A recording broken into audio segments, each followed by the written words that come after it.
that if we held our present course, we should be out of sight of land before daybreak. The boat was going through the water at a terrible rate, full before the wind, no reef in either jib or mainsail, running her bows completely under the foam. At length I summoned up the resolution of despair, and rushing to the mainsail, let it go by the run. As might have been expected, it flew over the bows, and getting drenched with water, carried away the mast, short off by the board. This latter accident alone saved me from instant destruction. Under the jib only, I now boomed along before the wind, shipping heavy seas occasionally, but relieved from the terror of immediate death. I took the helm and breathed with greater freedom, as I found that there yet remained to us a chance of ultimate escape. Suddenly, a loud and long scream or yell, as if from the throats of 1,000 demons, seemed to pervade the whole atmosphere around and above the boat. I tumbled headlong and insensible upon the body of my fallen companion. I found myself, upon reviving, in the cabin of a large whaling ship, the Penguin, bound to Nantucket. Several persons were standing over me, and Augustus, paler than death, was busily occupied in chafing my hands. Upon seeing me open my eyes, his exclamations of gratitude and joy excited alternate laughter and tears from the rough-looking personages who were present. The mystery of our being in existence was now soon explained. We had been run down by the whaling ship, which was close-hauled, beating up to Nantucket with every sail she could venture to set, and consequently running almost at right angles to our own course. Several men were on the lookout forward, but did not perceive our boat until it was an impossibility to avoid coming in contact. Their shouts of warning upon seeing us were what so terribly alarmed me. Thinking our boat, which it will be remembered was dismasted, some mere shell cut adrift as useless, the captain, Captain E.T.V. Block of New London, was for proceeding on his course without troubling himself further about the matter. Luckily, there were two of the lookout who swore positively to having seen some person at our helm and represented the possibility of yet saving him. A discussion ensued when Block grew angry. Henderson, the first mate, now took the matter up, being justly indignant, as well as the whole ship's crew, at a speech evincing such a degree of heartless atrocity.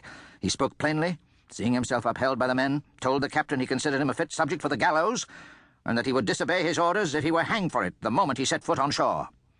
He strode aft, jostling Block, who turned very pale and made no answer, on one side, and seizing the helm, gave the word in a firm voice, "Hard a lee!" The men flew to their posts, and the ship went cleverly about. While the ship was yet in stays, the mate lowered the jolly boat and jumped into her with the very two men, I believe, who spoke up as having seen me at the helm.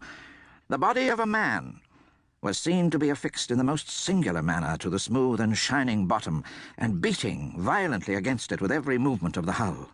After several ineffectual efforts made during the lurches of the ship, and at the imminent risk of swamping the boat, I was finally disengaged from my perilous situation and taken on board, for the body proved to be my own.